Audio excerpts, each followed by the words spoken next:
está en línea Máximo Kirchner, presidente de la bancada del Frente de Todos. Máximo, aquí Roberto Caballero desde el programa de Roberto Navarro en el Destape. Muy buen día, ¿cómo va eso? Bueno, Roberto, ¿cómo estás? Buen día, saludos a vos, al otro Roberto también y a todos los que están trabajando allí en la radio. ¿Cómo estamos? Bien, bien. Ahí tengo una duda con respecto a Horacio Rodríguez Larreta. Vi declaraciones suyas en las que dice que el tema de deuda hay que tratarlo en el Congreso de la Nación. No sé cuál es el juego de Horacio Rodríguez Larreta, porque entiendo que en otro momento decía lo contrario, ¿no? Mira, hace unos años Marcos Peña fue el primero en decir que no iba a pasar el tema del endeudamiento con el fondo por el Congreso. Pertenece a la misma fuerza política, creo que sigue perteneciendo, y en particular, digamos, ha sido este gobierno el que ha establecido que tenga que pasar por el Congreso, y creo que es lo más sano que hay, ¿no? Que se debata y se discuta qué es lo que debería haber sucedido cuando se tomó el préstamo, ¿no? Porque allí, en este Congreso, está representado lo que la gente vota y sus fuerzas políticas y lo que elige. Y sinceramente nosotros creemos que tiene que ser una discusión sana, que tiene que ser una discusión que atraviese a todas las fuerzas políticas, porque tiene que ver con las posibilidades y el destino del país, porque lo que se acuerde tiene que ver con las posibilidades de desarrollo posterior también, ¿no? Así que no es un dato menor, a veces es algo que está medio alejado del conjunto de la sociedad o mal traducido por los medios de comunicación hegemónicos. Entonces creo que tiene que ser una discusión a la que la sociedad deberá prestar la atención para comprender también las posibilidades que tendrán en el futuro de cumplir sus deseos, de satisfacer sus necesidades. Es esencial. Ahora, pregunta, ¿no? Pero ¿Larreta se dio cuenta tarde de que esto tenía que pasar por el Congreso? Mira, lo cierto, Roberto, hoy que hay un acuerdo vigente con el Fondo Monetario Internacional. No es que no hay un acuerdo, hay un acuerdo. Ese acuerdo implica que el año que viene tenemos que pagar 17.300 millones de capital más 1.400 aproximadamente, ¿no? De intereses. Y en el año 2023, 18.400 millones de capital y 600 y algo de intereses. O sea, hoy hay un acuerdo vigente que es el acuerdo que dejó Mauricio Macri, Duhovne, Peña, también Rodríguez Larreta. O sea que hoy existe un acuerdo. Lo que debería por ahí ensayar el jefe de gobierno de la ciudad de Buenos Aires, que aparte tiene aspiraciones de gobernar el país, es explicarnos qué país pensaron ellos y el Fondo Monetario para que Argentina pudiera afrontar estas deudas en el año 2022 y en el año 2023. Usted imagínese si esto estuviera incluido dentro del presupuesto, cómo habría que distribuir ese presupuesto. Y lo que no hacen es explicar qué país pensaron y cómo pensaron que esto se podía pagar. Y no lo pueden explicar y no lo pueden decir. Por eso yo siempre digo que si hay algo seguro respecto de cuando llegue este acuerdo al Congreso, es que tiene 116 votos seguros, digamos que son los votos de la bancada de Cambiemos, porque cualquier acuerdo que haya va a ser mejor que el que ellos dejaron. Así que, bueno, habrá que seguir discutiendo y debatiendo, pero la verdad que ponen cara de distraídos y todavía no puede explicar. Sería bueno, porque si alguien aspira a gobernar el país como Rodríguez Larreta, lo que debería hacer es explicar qué país se pensó, porque yo calculo que era parte de la mesa de discusión política cuando todo esto sucedió en el 2018. Entonces lo que debería hacer es contarnos a los argentinos y a las argentinas cómo planificó el gobierno de Mauricio Macri y la fuerza política de Mauricio Macri que esto sería abonado en unos días. Empieza a correr ya el nuevo año y en el 2023. Y lo que no pueden hacer es explicarlo. Después aparecen cada 5 o 6 días diferentes tipos de excusas, ¿no? No, esto fue por la lira turca, no, esto fue por esto, por lo otro, por aquello, pero realmente no nos explican cómo fue, no solo la fuerza política que gobernaba la Argentina en el momento de contraer este empréstito, sino, peor aún, el Fondo Monetario tampoco puede explicar. Y a nosotros nos interesa que nos expliquen, que nos desasnen, que nos enseñen, y entonces que sea más fructífera la discusión. Condicionó de todos modos el apoyo a un acuerdo a que haya un plan integral. ¿De qué habla Rodríguez Larreta cuando habla de un plan económico integral? Me pedís que adivine a Rodríguez Larreta, a ver. No, yo lo que creo es que no tienen mucha ni idea de cómo hacerlo, porque ya demostraron esos 4 años como un gran logro que era de los argentinos y las argentinas, no de una fuerza política en particular, sino de la sociedad en general, que fue la política de desendeudamiento del 25 de mayo de 2003 al 9 de diciembre de 2015, fue hecha a pedazos, ¿no? Por Cambiemos, por Macri, por Larreta. Y después viene, ¿no? Suceden a estas situaciones, ¿no? Los discursos de ocasión de tenemos que acordar 3 puntos vitales en el país para poder sacarlo adelante, y la verdad que si había un acuerdo esencial en la Argentina era el desendeudamiento hasta el 2015. Es más, los mismos prospectos que enviaba el gobierno de Macri para tomar deuda, los propios funcionarios de Macri decían que si había algo rescatable a su entender del gobierno que recibían en diciembre del 2015 era la política de desendeudamiento, y la verdad que en abril del 18 se llevaron puesto todo. Y de un modo aparte que vale recalcar, ¿no? Si ese préstamo que hubiera tomado la Argentina hubiera significado fortalecer sus vías férreas, ya no solo en el traslado, digamos, de pasajeros en las zonas urbanas, sino también para poder fortalecer lo que es el comercio para poder exportar, para poder comunicar la Argentina, se hubiera capitalizado el Estado a través de subidas navegables, de subidas férreas, aviones para aerolíneas de carga, ¿no? Para sacar los famosos limones de Tucumán o lo que fuere. Nada de eso sucedió, no se capitalizó el Estado, se dilapidó una gran oportunidad para todos los argentinos. Yo siempre lo comparo, ¿no? Con una situación donde se tomó un préstamo para construir una vivienda y para poder salir del alquiler, y hoy hay que seguir pagando el alquiler y hay que pagar el préstamo de la vivienda porque la casa no está. Entonces creo que tenemos un desafío enorme por delante, todos los argentinos y las argentinas, las fuerzas políticas obviamente en particular, porque son las que los representan a ellos aquí en este Congreso, y lo que hay que buscar es algo que sea realmente sustentable y no caprichoso, porque la realidad es una, los números son los que son. Yo no lo advierto, hago esta salvedad, pero tanto la izquierda, incluso hasta como expert, hablan de un presupuesto para el año que viene que es un presupuesto de recorte o de ajuste. Esta afirmación, ¿cómo se puede refutar?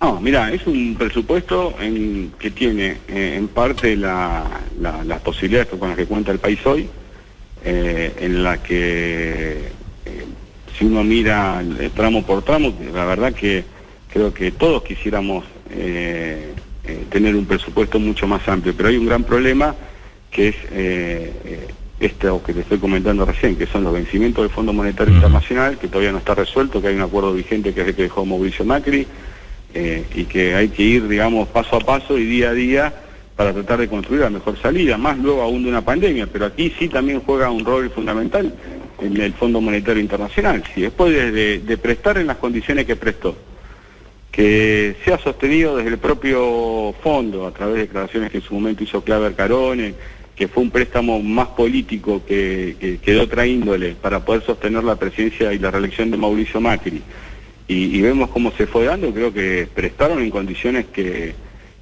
sabían que la Argentina no podía devolver, en condiciones que tenían que ver con objetivos políticos y no con objetivos de desarrollo de nuestro país. Y también tienen que ser parte, digamos, han creado un problema y van a tener que ser parte de la solución, y tras cartón no se suma la aparición de la pandemia. Entonces, si realmente tenemos la complejidad que tenemos en el mundo a través de todas las complicaciones que generó la pandemia, y quieren resolver como si nada hubiera sucedido, es muy caprichoso. No puede tener una actitud, digamos, tan golosa al Fondo Monetario Internacional respecto a nuestro país después de las condiciones en las que y querer, digamos, que las situaciones se resuelvan como si estos hechos no hubieran existido. Está bien, son muy poderosos, digamos, pero bueno, si hubiese una cuestión de aplicar poder, de última que lo digan, pero no es racional.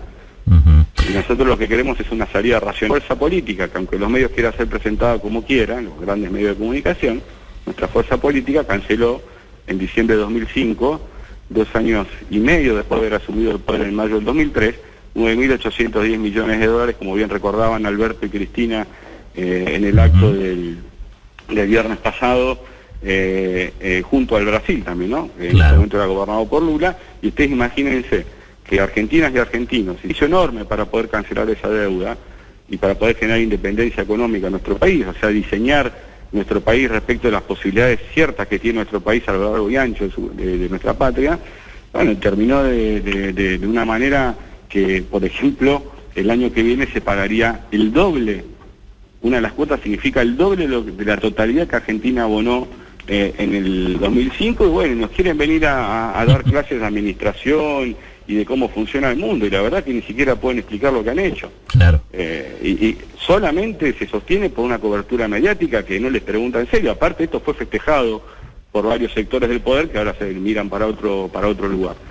Y bueno, estas son las situaciones muchas veces que nosotros antes de las elecciones del 2015 planteamos que iban a pasar.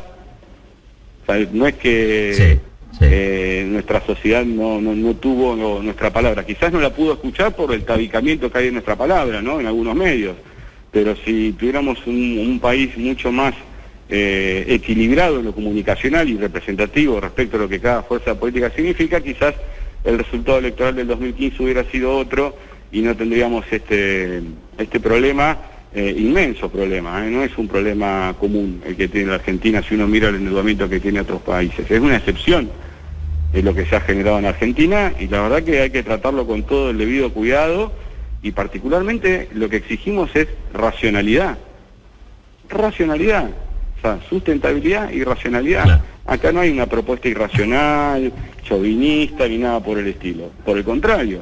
Ahora, si vamos a un esquema de un acuerdo, cuando se sumen, digamos, los vencimientos que se establezcan del fondo, más los vencimientos que se acordaron el año pasado en el acuerdo con los acreedores externos, más el endeudamiento del sector privado, como bien señalaban en una gran nota de La Torre en página 12 hace unos días, más el endeudamiento también y de la forma que se endeudaron las provincias argentinas entre el 2015 y el 2019. Pregúntele a cada gobernador cómo fue y cómo fueron empujados muchas veces por el gobierno nacional a tomar deuda en dólares, mientras la ciudad de Buenos Aires cambiaba su deuda en dólares a pesos, que era lo correcto lo que hizo la ciudad de Buenos Aires, ¿no? Entonces se endeudó todo el país en dólares, se endeudaron las provincias argentinas en dólares, pero la ciudad de Buenos Aires, digamos, el feudo macrista, especificó su deuda, sí, en gran parte.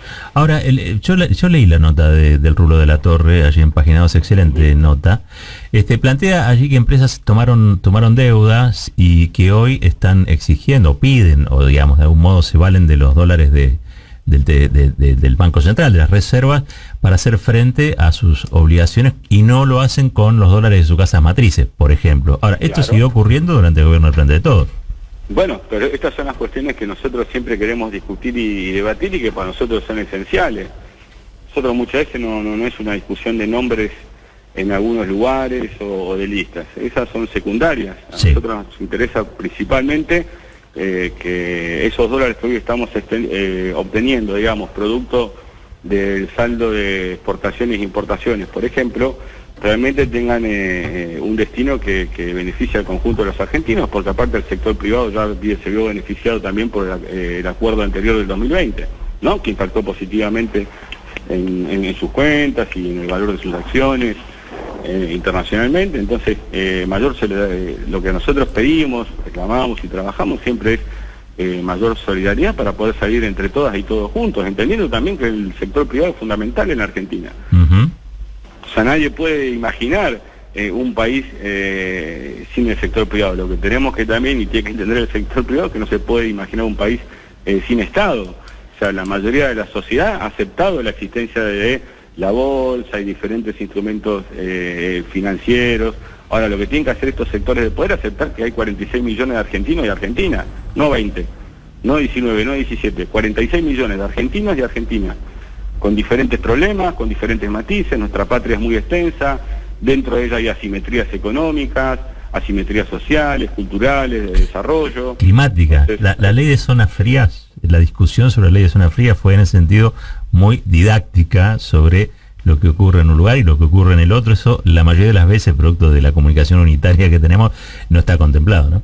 Y nunca se tiene en cuenta mucho al interior del país. Y también hay, por ejemplo, una propuesta de los gobernadores del norte de nuestro país respecto de zona cálida por las altas temperaturas, digamos, que tienen en verano y que trataremos de ver cómo podemos atender, y estamos trabajando junto a ellos porque están interesados también en que en sus provincias y los habitantes de las provincias del norte argentino también tengan alguna especie de beneficio para poder sostener esto. Entonces tenemos grandes problemas que hay que abordarlos, que hay que trabajarlos, y para eso también se necesita recursos y generarlos. Ahora, si los recursos que generamos los argentinos se van a ir constantemente en deuda externa, sea Fondo Monetario, bueno, vamos a tener un gran problema. Y creo que la sociedad esto tiene que tenerlo muy en cuenta, porque si no, muchas veces se le piden sacrificios a nuestra gente y después el sacrificio cae en saco roto. Cuestión que no ocurrió en diciembre del 2005, cuando aquel presidente le pidió un gran sacrificio a su sociedad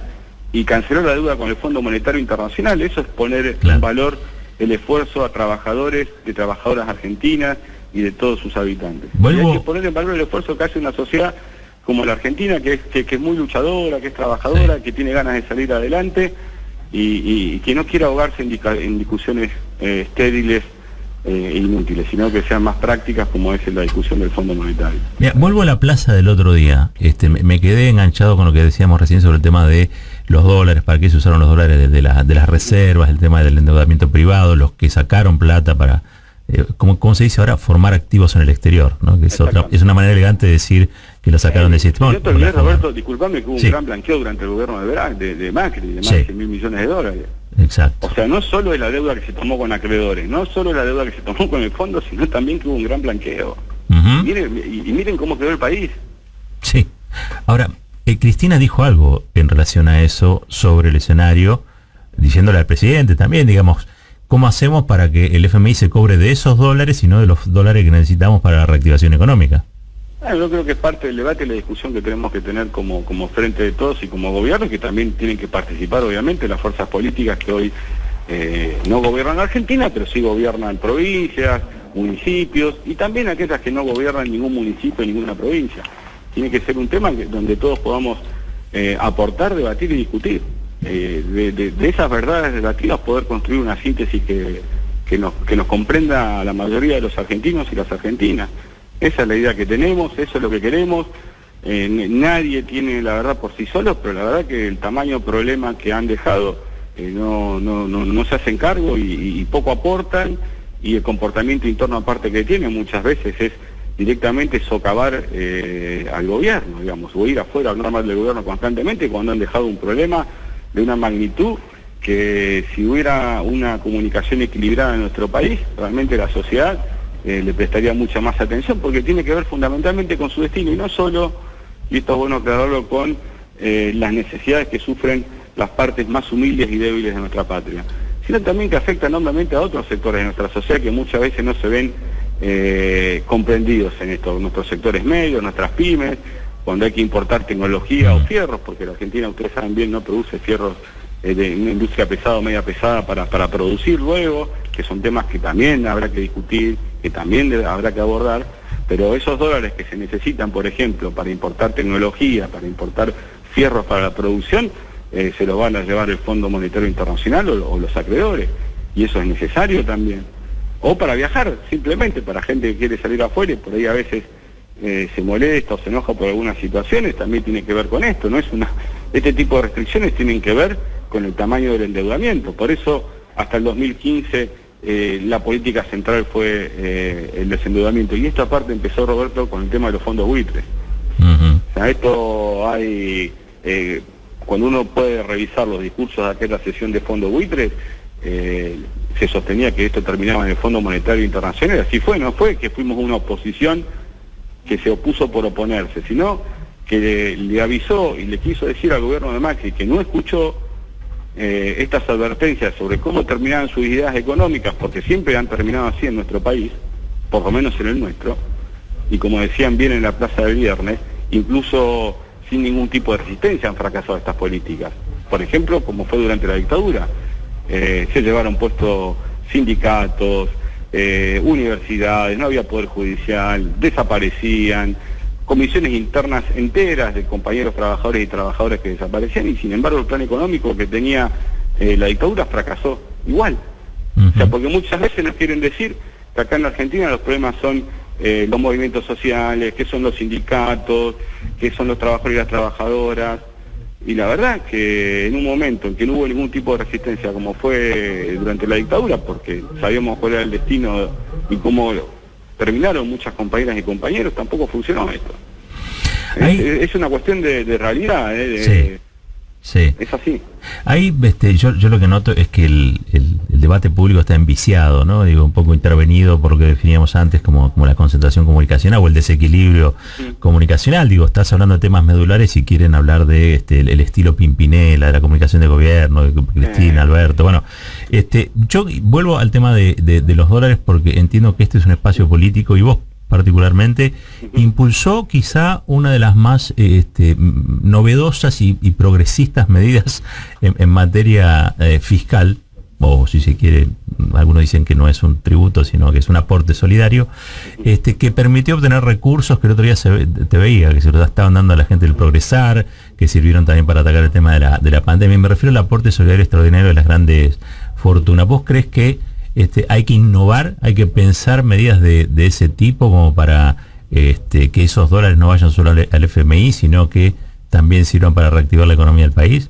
Yo creo que el aporte extraordinario funcionó muy bien, que la gran mayoría de que nos vimos alcanzados por eso hicimos frente a ellos, debería la sociedad revisar quienes no quisieron afrontarlo, y creo que para nosotros es esencial. Roberto, es muy difícil cuando uno escucha como yo, cuando no veo mucho los medios de comunicación ya, porque realmente es un teatro de operaciones donde continuo, sí, donde ya nada se discute, y lamentablemente esto sí es transversal a todas las fuerzas políticas, operan cada párrafo con cada periodista, hay toda una situación realmente que hace que significa una pérdida de tiempo leer análisis políticos porque están fuertemente influenciados por todo tipo de operaciones. Entonces realmente no hay una discusión real, sino que hay una discusión de operaciones donde siempre se busca dejar a alguien en tal forma, más o menos siempre somos los mismos aparte, ¿no? Sí. Así que, y aparte porque hemos aprendido algo, no transforma la realidad eso, de la realidad la transforman las decisiones de gobierno, la gestión y la empatía con nuestra sociedad. Y tener la lectura lo más correcta posible, que tampoco es una cuestión fácil, sino que requiere mucho esfuerzo, trabajo y hablar con diferentes sectores. Yo creo que funcionó bien, que siempre se plantea que un gran desafío futuro, por ejemplo, en nuestro país es las revoluciones tecnológicas que está habiendo en el mundo, donde genera parte mayor desempleo, pero al mismo tiempo no nos fijamos, no solo digamos que nuestros pibes y pibas vayan creciendo bien alimentados, lo que significa potenciar su capacidad cognitiva y de aprendizaje, sino también de que cuenten con las herramientas para afrontar esto. Nosotros tenemos una gran disputa y creo que la gran lectura que se hizo hasta el 2015 fue, por ejemplo, a través de lo que era Conectar Igualdad, combatir el analfabetismo digital, no solo desde el punto de vista, digamos, del recurso humano que después seguramente Estado y empresas utilizan, digamos, para mejorar sus gestiones o su productividad, sino también por una cuestión, digamos, de que es hiper necesario. Muchas veces nos criticaban cuando se entregaban las computadoras que los pibes algunos, aparte de aprender, aparte de generar música, de generar conocimientos, diferentes aplicaciones, las usaban para jugar. Y obvio, como los pibes y pibas no van a poder jugar en nuestro país o tener un grado de alegría y un grado de mayor equidad e igualdad. Cuando hay mucha desigualdad, el resentimiento se incrementa, la violencia se incrementa, y nosotros tenemos que salir rápidamente de eso, porque el pueblo argentino aparte es un pueblo de paz. Y tenemos que tratar de potenciar, porque realmente si el discurso dominante de los sectores del poder económico es la revolución tecnológica, la productividad, pues bien, ayuden, pensemos, diseñemos políticas que hagan que nuestras pibas y nuestros pibes hayan nacido, tengan las oportunidades necesarias y cuenten con los instrumentos y las herramientas necesarias, con una buena calidad educativa, con instrumentos que fortalezcan esa calidad educativa, como eran las computadoras de Conectar Igualdad, porque si no es decir una cosa, pero puedes hacer otra, y la verdad que quedan muchísimas argentinas y argentinos afuera, y es prolongar y profundizar las desigualdades que son, digamos, lo que después hacen que una sociedad se vuelva más egoísta, más violenta, y la verdad que es ahí donde muchas veces hay que abordarlo y salir de las estigmatizaciones. Ahí los pibes y pibas, para mí, de nuestro país está el futuro, son los que se van a ir haciendo cargo en todos los lugares, ya sea en las instituciones públicas, en las dirigencias políticas, en las empresas, y hay que dotarlo de la mayor cantidad de posibilidades. Lo que estamos haciendo y lo que hizo el macrismo, digamos, si nosotros no abordamos estos problemas, es profundizarla. Para mí es vital, y perdona que yo me ponga tanto en este tema, pero la verdad que es cansador escuchar hablar del futuro y virlarle del futuro a los pibes y pibas, con diferentes tipos de excusas. O sea, son discursos por la galería, digamos, ¿no? Que se aprenden y se dicen, bueno, esto, lo otro, pero cuando hay que tomar decisiones para que eso suceda, como fue el aporte extraordinario, vemos cómo se comportan las fuerzas políticas después en el Congreso y cómo votan. Tengo una curiosidad con el aporte solidario, porque entiendo que los que lo pagaron todos siguieron siendo millonarios. Digo, no es que dejaron de serlo. Y vos te has reunido con muchos de ellos, porque entiendo que has tenido reuniones por cuestiones de representación. Conversamos con todos los sectores de la Argentina. Exacto. ¿Y qué te dicen? ¿Qué te dijeron en relación a ese aspecto? No, en principio pensaron que iba a ser una cuestión más estable, después fue única. Obviamente que se pueden haber sentido molestos. Lo que nosotros tratamos es que no fuera una cuestión estigmatizante, sino práctica, en una situación inédita, global y también obviamente en nuestro país, para que el esfuerzo, digamos, que significaba que tenía que enfrentar el Estado por delante, porque aparte nos habían dejado un Estado desguazado en salud. Entonces había que generar los recursos suficientes para poder afrontar los desafíos que tenemos por delante. Cuando vos mirás, tuvo que salir no solo a la compra de vacunas, lo más obvio ya en estos términos, sino que hubo que conseguir los respiradores, hubo que tomar medidas de restricción mucho antes de lo que, si hubiera estado en una aceptable situación el sistema sanitario, podríamos haberlo demorado, pero hubo que tomarlas antes para ganar tiempo. Si no ganábamos tiempo, los argentinos y las argentinas nos venían la noche y bastante difícil fue también. También significaba no sobrecargar a los médicos, a las médicas, a los enfermeros, a las enfermeras, y aparte vivimos nuevamente, por lo menos lo que uno está viendo en Europa, ¿no? Que siempre lo ve allí antes de que venga acá, es otra vez una gran cantidad de contagios, gente que no se ha ido a vacunar. Entonces lo que tenemos que lograr entre todos los argentinos y las argentinas es que la mayor cantidad de gente se vacune. Hoy en primera dosis estamos en un número similar a Canadá, en segunda dosis un poquito abajo de ellos, por dar un ejemplo de esos países, ¿no? Que siempre a nuestros periodistas les gusta mostrar. A nuestros periodistas serios, ¿no? Obviamente, aquellos que todos lo saben, no los imperfectos, digamos, los perfectos. Entonces creo que se ha hecho entre todos, y creo que a pesar de que hubo un fuerte componente, digamos, en contra de la vacunación por diferentes motivos, estamos llegando a buenos números que hay que seguir. Los pronósticos mediáticos eran que no iba a haber vacunas y las hay. Entonces yo lo que siempre convoco a las argentinas y argentinos, piensen como piensen, que vayan y lo hagan, que es darnos una posibilidad más. Y yo creo que todos nos merecemos una posibilidad más, y ser más solidarios y ser más empáticos, ¿no? Porque muchas veces, a veces pareciera, ¿no?, que la responsabilidad, ¿no?, cuando uno a veces escucha como ciertos ruidos, que la sociedad tenía que tener una empatía con quienes nos tocaba gobernar en esta época. Claro que es difícil gobernar en un país como te dejaron y en una época de pandemia, pero la empatía principal siempre debe ser nuestra con la sociedad, porque si fue difícil gobernar durante la pandemia, te puedo asegurar que fue mucho más difícil para los millones y millones de argentinos y argentinas vivir durante esta pandemia. Los miedos, el miedo a perder el trabajo, el miedo a contagiar, el miedo a morirse, no poder despedir, según, digamos, lo que son las creencias mayoritarias en Argentina, a sus seres queridos, producto, digamos, de las normas que había que tomar de cuidado ante la enfermedad o el fallecimiento. Ha sido durísimo, Roberto. Entonces creo que venimos de una época de 4 años de macrismo, 2 años de pandemia, de mucha tristeza, de mucha muerte, y bueno, que hay que empezar a levantarnos, que tenemos que ser más solidarios entre todos y todas, que tenemos que tratar de tener el mejor fin de año posible, que nos vamos a poder encontrar y ver después de tanto tiempo, y abrazarnos y festejar, y eso es muy bueno para los argentinos y argentinas. Es obvio que eso no soluciona todos los problemas, pero fue la primera vez que tuvimos que atravesar una crisis económica de esta índole en nuestro país sin poder vernos. A ver, sin poder contarnos nuestras penurias o cómo la estamos pasando, y eso creo que ojalá, si incrementamos el ritmo de vacunación, si nuestra gente asiste a vacunarse, primera, segunda y tercera dosis, lo que venga seguramente será morigerado porque tenemos la mayor cantidad de argentinos y argentinas vacunadas y en eso hay que concentrarse muchísimo, porque aparte, porque se ha gestionado bien desde el gobierno nacional, desde las provincias y todo, están los centros de vacunación, están quienes trabajan en ellos, a quienes hay que darle un gran reconocimiento y principalmente están las vacunas.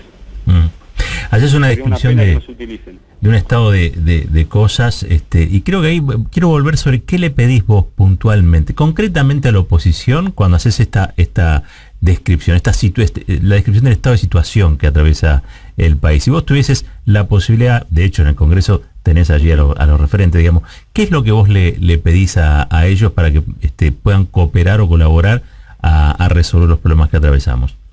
Yo no caigo muchas veces en algún pedido a ellos, sino que haya un grado de madurez en el debate y la discusión. Es lo que necesitamos. Estar con los dos talones pegados al suelo, en plena realidad. Porque la verdad que lo que podían mejorar, lo empeoraron. Y fue así, no es mi responsabilidad. Si Macri no sirvió para gobernar, no es mi responsabilidad. Esto ya lo sabía antes de que sea presidente, era obvio. Administraba una ciudad, digamos, que es muy difícil administrarla mal, con los recursos que tiene. Uno cuando ve, por ejemplo, ayer escuchaba al jefe de gobierno hablar de un pie de igualdad con las provincias. Usted imagínese que aún todavía tenemos el edificio de YPF, digamos, ahí en Puerto Madero. En Puerto Madero, tributando parte de sus ceros y impuestos en la ciudad de Buenos Aires, cuando la verdad si algo no hay en la ciudad de Buenos Aires, el petróleo, ¿no? Claro.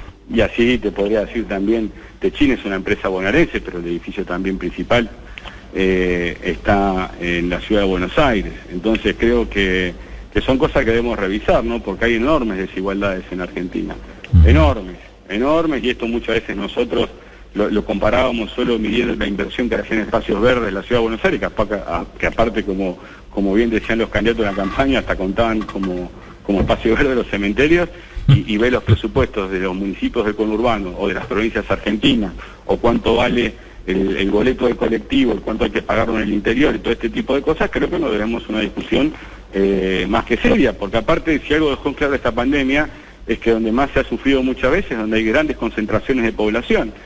Y la verdad que es una pena que en un territorio tan extenso como el argentino, el octavo del mundo, estemos todos tan concentrados de esta manera. Y bueno, son políticas que hay que trabajar y que a nosotros nos interesan, pero bueno, cuando uno quiere dar estas discusiones, la oposición salta con cosas muy raras. Un día el presidente de un partido puede decir, pues yo quiero independizar mi provincia, al otro día viene otro y dice otra cosa, se pelean entre ellos, van, vienen.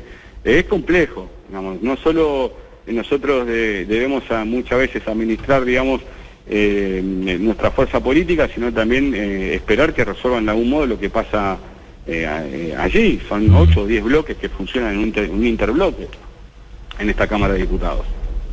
¿Qué lectura? Esa es la realidad. Después los medios pueden decir lo que quieran, pero la realidad es esta. Sí. Ahora, ¿qué lectura haces vos del resultado de las elecciones? ¿Cuál es tu balance de lo que pasó en las elecciones? A ver, ¿desde qué punto de vista? ¿Nacional? ¿Desde la provincia de Buenos Aires? Vamos primero por la nacional, después por la provincia de Buenos Aires, y vamos donde quiera. Hay algo que marca, por lo menos lo que uno ha visto, una tendencia global de los oficialismos a no obtener buenos resultados. Hay excepciones también, ¿no? Donde ha habido resultados positivos. Pero marca también que ha sido todo muy duro y que nuestra sociedad, y cuando digo nuestra no me refiero a la pertenencia política, sino en términos generales, se vio muy desanimada para ir a votar.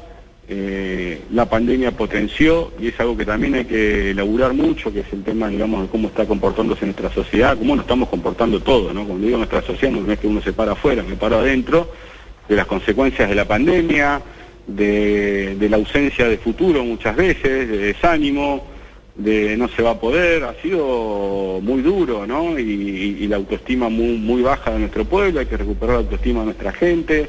Obviamente que esa autoestima, para recuperarla, tiene que tener gestos claros, fuertes, concisos y prácticos por parte de nuestro gobierno y de todos los que integramos el gobierno, no de alguien en particular, sino todos, y asumirlo esto, que es la responsabilidad que hay que tener. de salir adelante y también que fue muy complejo y que quizás nos faltó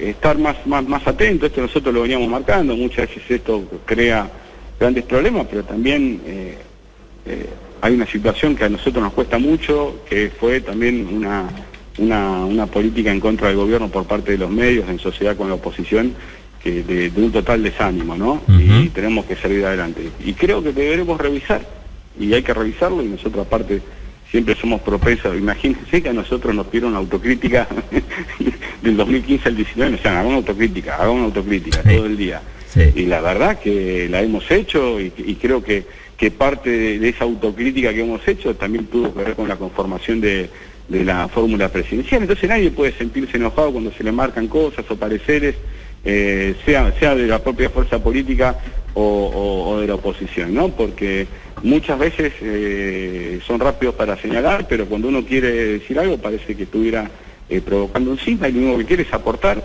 y trabajar, y aparte entendiendo que cuando uno opina no es que tiene una verdad revelada, sino que aporta una mirada que, aparte en nuestro caso, no es individual, somos muy representativos. No es que es una persona sola que va a la tele y detrás de ella no hay una organización política, sindical, no, somos muy representativos, ¿no? Y creo que parte de la ponderación de las voces nace de la representatividad que se tiene. Hay sectores dentro del Frente de Todos que tienen como, casi diría yo, obsesión la discusión de Cristina y no de otros temas.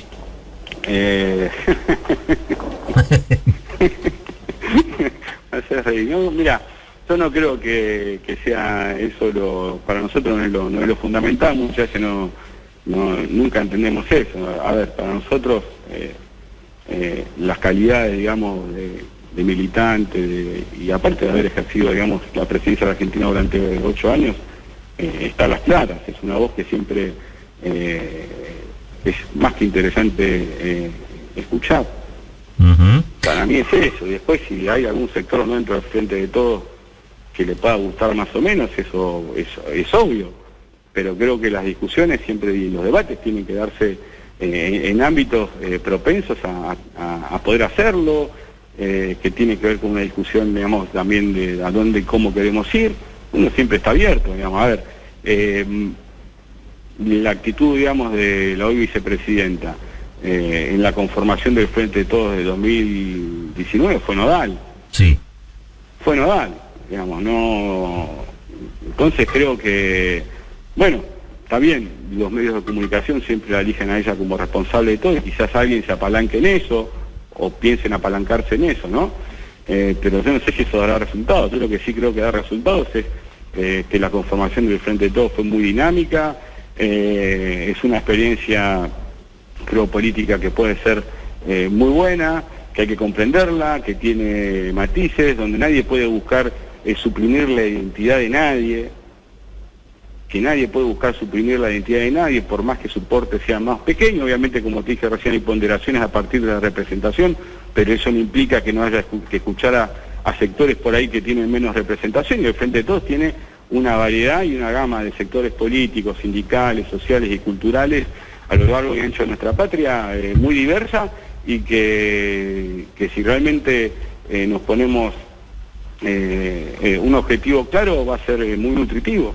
Como la variedad de voces y la mayor participación reduce el margen de error. Roberto, siempre es eso. Quienes tenemos una experiencia política, militante en ese sentido, sabemos que es uno de los caminos, por lo menos para equivocarnos menos. Claro. ¿Y cómo está Cristina de salud personalmente? Bien, pero la pueden llamar y hablar con ella. Pero bien, ayer estuvimos un ratito que nos cruzamos para hablar un par de temas, y bien. Se cuida, obviamente tuvo una operación hace poco, pero viste que le mete, digamos, es una cuestión media también como hacía mi viejo, ¿no? Van para adelante. Sí. No tienen un rol de victimizarse, les gusta ir para adelante, laburan, trabajan, y como lo hacen la mayoría, ¿no? Como lo hacen todos y todas, ¿no? Pero creo que está, yo la vi muy bien. Digamos, bueno, usted la vieron el viernes en el acto. Estaba bien. estaba bien, se la vio enérgica. ¿Hablaste con Lula, con el Pepe Mujica, digo, después de lo que fue ese acto? ¿Vos tuviste la oportunidad? Lula, sí, con Lula estuvimos el sábado y hablamos largo y tendido, y la verdad que tiene algunas cuestiones más allá de las coyunturas políticas muy interesantes para ver. Se lo ve muy bien con todo lo que le han hecho y con todo lo que le tocó pasar.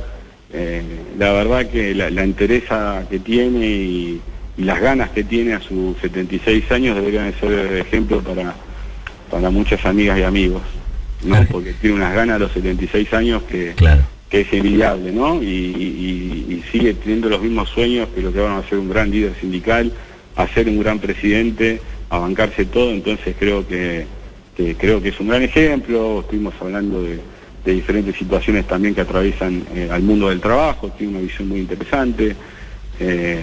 Explicaba, por ejemplo, que cuando él era dirigente sindical, la Volkswagen tenía 44.000 empleados para producir 1.200 autos, y hoy tiene 7.000 para producir 3.600, no sé si era por semana o diario, no me acuerdo bien el dato.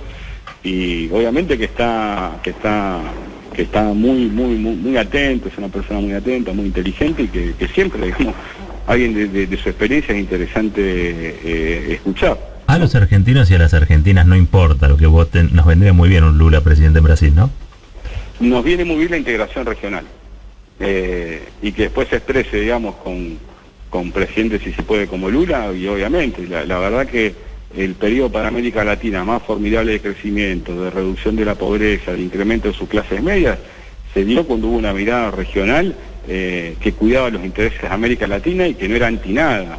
O sea, no era que era anti un país, anti otro país, sino más bien era una región que trabajaba en conjunto y se protegía a sí misma para poder potenciar toda la, no solo las riquezas naturales, porque siempre caemos en eso, sino el gran recurso humano que tiene la región. En eso Argentina siempre ha sido uno de los países que ha sido más preponderante en la región. Entonces, cuando uno ve cómo funcionamos como región, cómo eso se expresó, aparte en números objetivos, ya no en miradas, no como uno, viste, que uno se pone muy nervioso con el tema de la ideología, ¿no? Sí. Si la ausencia de ideas fuera algo bueno. Sí. Pero bueno, entonces creo que sí, que una integración regional, más allá de los nombres que la lleven adelante, con una clara búsqueda de proteger sectores de nuestra América que necesitan ser protegidos y promover los que necesitan ser promovidos por sus calidades, digamos, a la hora de trabajar, por su potencial intelectual.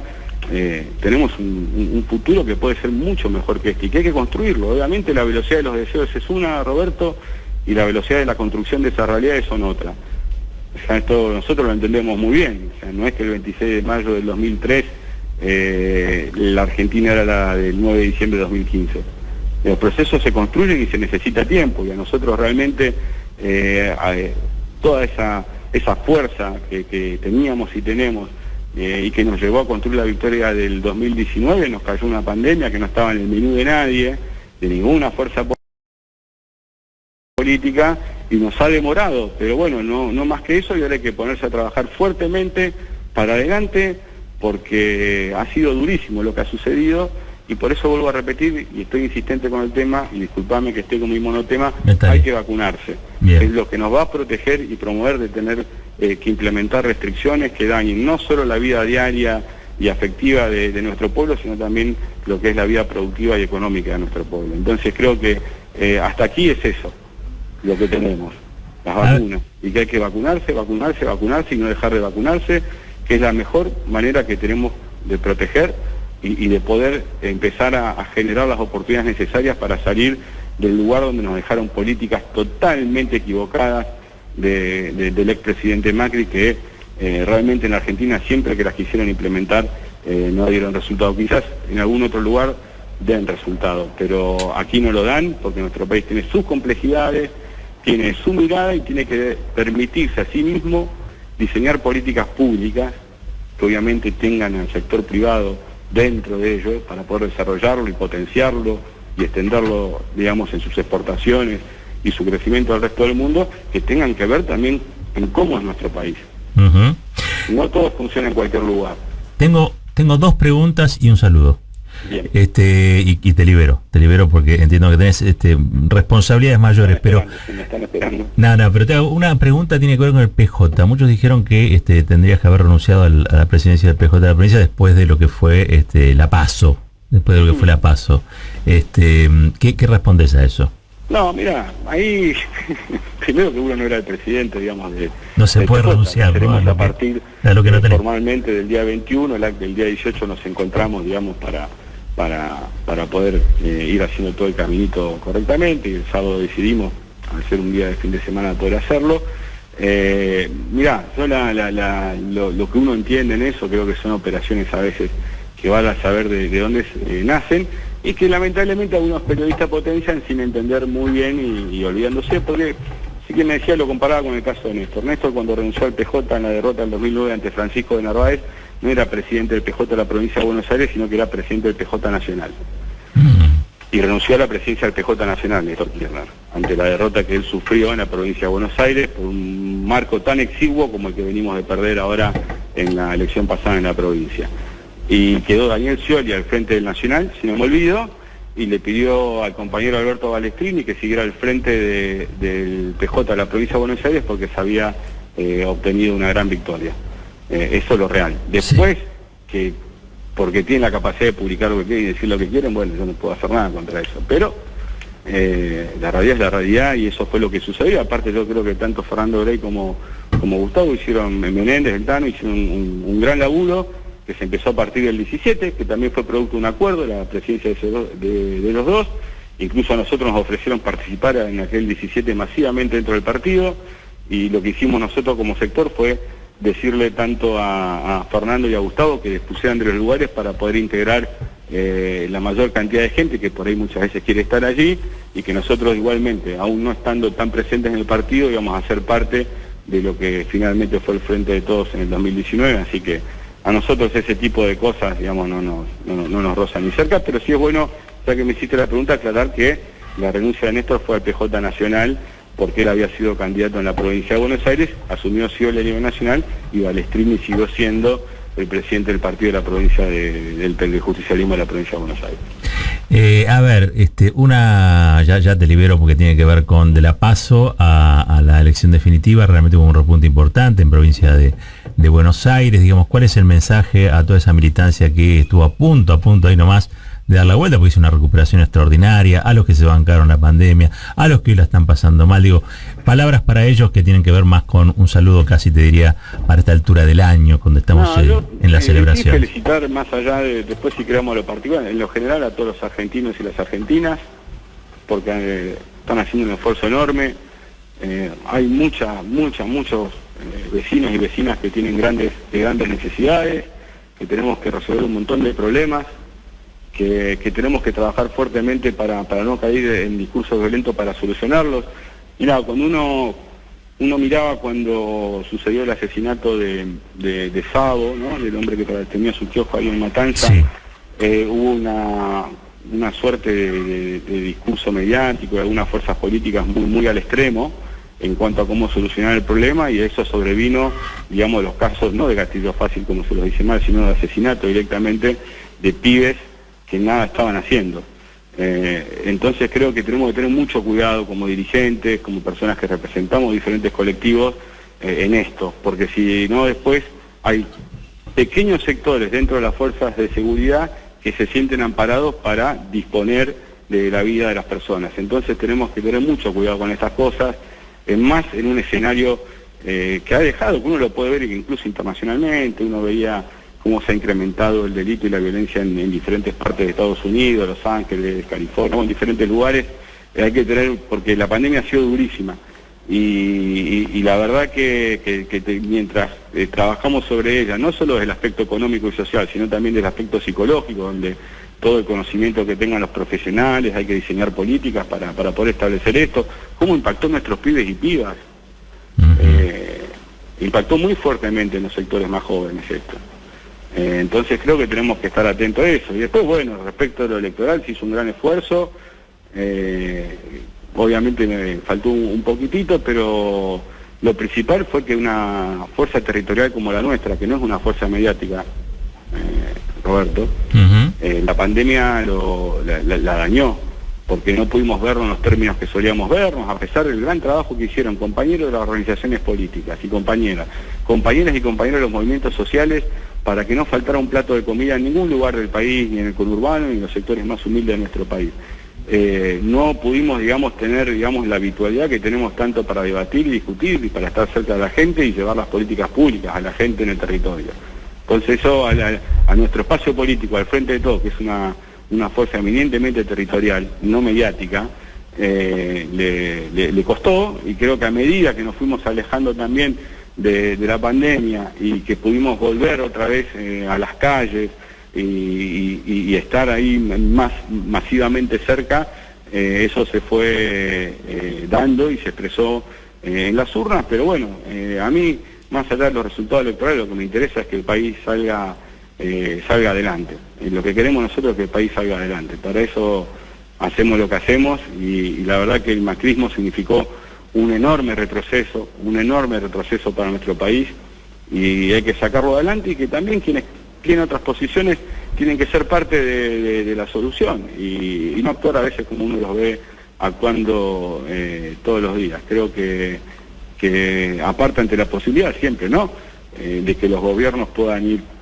teniendo diferentes ideas o colores políticos según vote la sociedad, nadie tiene una solución mágica para esto.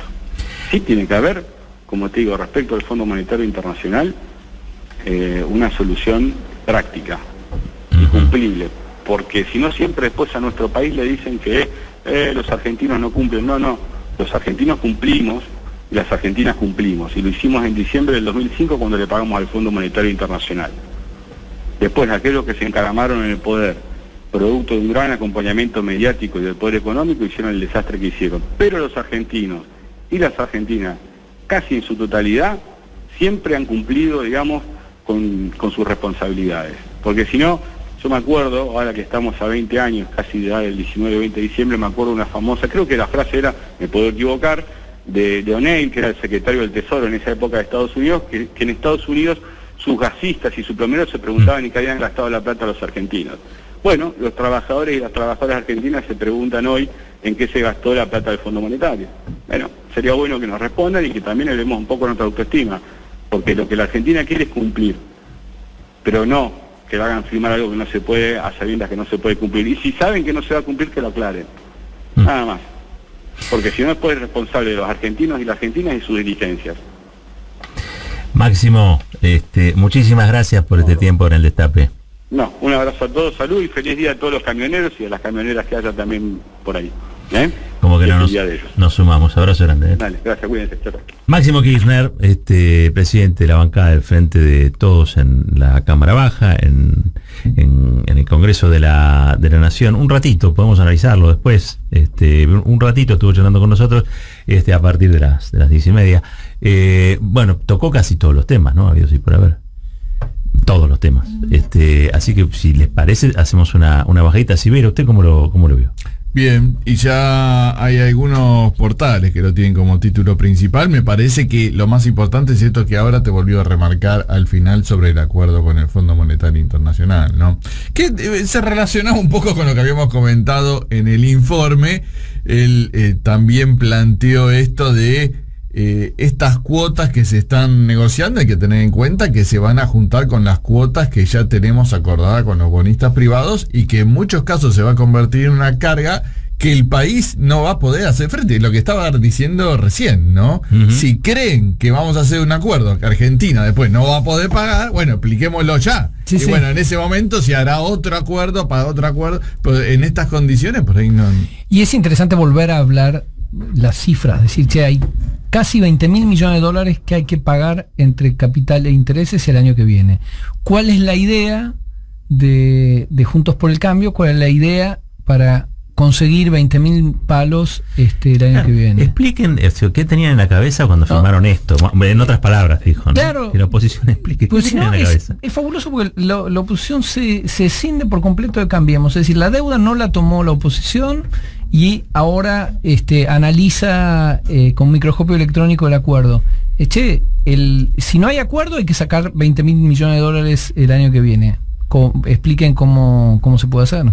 Pero y sobre todo la responsabilidad del fondo, creo que en eso hay que insistir mucho. La responsabilidad del fondo, no es que el fondo ahora puede decir, bueno, no sé, vean ustedes. Sí, por ahí también un dilema, ¿no? El dilema es algo que no tiene una buena solución, digamos. Alguna solución tiene o no, pero digo, no tiene una buena solución. Es malo para acá o malo para allá, pero en los hechos prácticos es, vos tenés $1. ¿Se lo das al fondo o se lo das a la reactivación? No, lo partimos, pero si vos partís el dólar, no vale lo mismo. Son 2 pedacitos de dólar, digamos, no es que tenés $1. Entonces, ¿qué se va a priorizar? ¿Cómo se puede hacer? ¿Quiénes son los corresponsables de todo eso? Sí. Porque lo que están planteando es, y a mí me gusta que lo digan estos términos, digo, ¿no? Saliendo del artificio mediático, vos hoy tenés un problema financiero, económico, muy grave, ¿no? Y que tiene que ver con que vos producís dólares, pero que esos dólares hoy, tal como están las cosas, se los tenés que dar a otro. Ahora, aún si quisieras darle todos los dólares que tenés, por eso el presupuesto no tiene partidas para pagar deuda externa, no lo puedes hacer. O sea, la deuda es impagable en los hechos prácticos. No hay 20.000 millones de dólares para pagar el año que viene. No existe. O sea, salvo que se te permitan pagarlo con lo del estanciero. Claro, con los termos sellados, sí. Y lo que dijo Máximo, ¿no? Ellos crearon un problema, bueno, que ahora sean parte de la solución de este problema, ¿no? Porque aparte no vamos a pensar si por bajar medio puntito el gasto o medio puntito eso va a cambiar algo la situación. No va a cambiar absolutamente nada, porque acá estamos hablando de una cantidad de miles de millones de dólares que eso no lo va a modificar. No, y también yo iría más allá y empezar a pensar qué pasa si entramos en default, digamos, porque todos partimos de la base de que hay que negociar, hay que pagar, no hay otro camino, y la verdad el préstamo en sí fue algo tan fuera, tan extraordinario, tan fuera de todo lo esperable y de la propia normativa del fondo, etcétera, que decir, che, ya estamos en terra incógnita, nos metieron en terra incógnita, entonces empezar a analizar qué podría pasar si no pagamos, si entramos en default. Bueno, analicémoslo. Aclaró muy bien también desde el punto de vista político por qué no renunció a la presidencia del PJ bonaerense. Por los resultados de la PASO. A ver, en línea general vamos a decir que en provincia de Buenos Aires hubo una recuperación muy fuerte, ¿no? Desde la PASO a las elecciones definitivas. Por el otro lado dijo, no, el que renunció, decía, ¿por qué no renunciaste como Néstor? No, Néstor renunció al PJ Nacional. Indirectamente yo no sé qué quiso decir, porque la verdad que el presidente del PJ Nacional es Alberto Fernández. Sí. No Máximo Kirchner. Y Alberto no pintó para renunciar, tampoco se lo pidió nadie. No. Le pedían a él que renunciara a un cargo que todavía no había asumido. Que es maravilloso. Es maravilloso, sí.